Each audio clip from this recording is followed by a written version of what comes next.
expert when it comes to love? Sa single edition. Single guest, ano yung mga feelings mo? Sige, mangko ka din una. Iba? Kung nila sa Ginoo, hindi kuya. Daw nakulaan kami dito ihasip ged and man. Daw nga. Expert ko na kalibog man ulo nila paano kami din naging expert.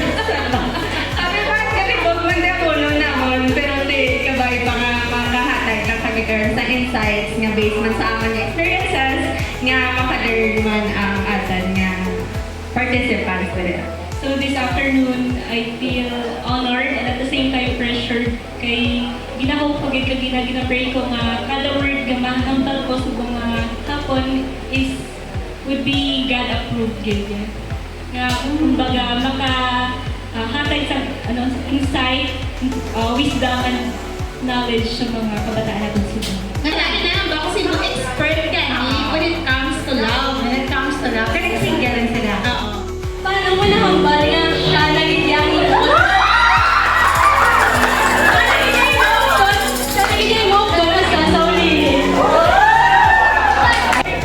Gusto ko ang mapamana ko, pero ang preparar ko nga palamanhod ko, ang matutong nga nagalagad sa imo, kay para hindi man ko magunta sa palalagad sa imo.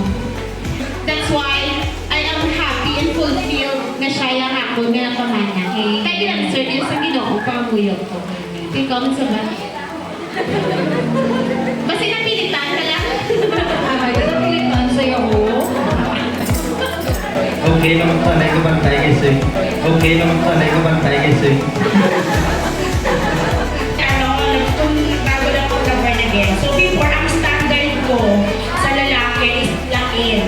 No? Pero nang nakakilala na ako sa Ginoo kung nag-serve na ako, parang gwapong-gwapo ako sa mga lalaki na nililipod sa Panginoon. So si Kuya Ivan yun. Kuya-kuya. Siyempre ang pangita sa partner dapat kinapang mo yun. Dapat mag-prayer nga dapat same faith kami. Siyempre mag-good-line mo kung dahil yung yung belief. Sa mga tayo sa Taiwan pa kami, kapatid doon siya wala drum sa ako.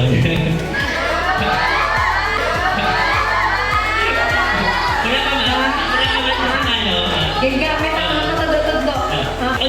Sa kapit rin, hambang ako mga asawa ko, ang pangasawan ko worship leader. Di siya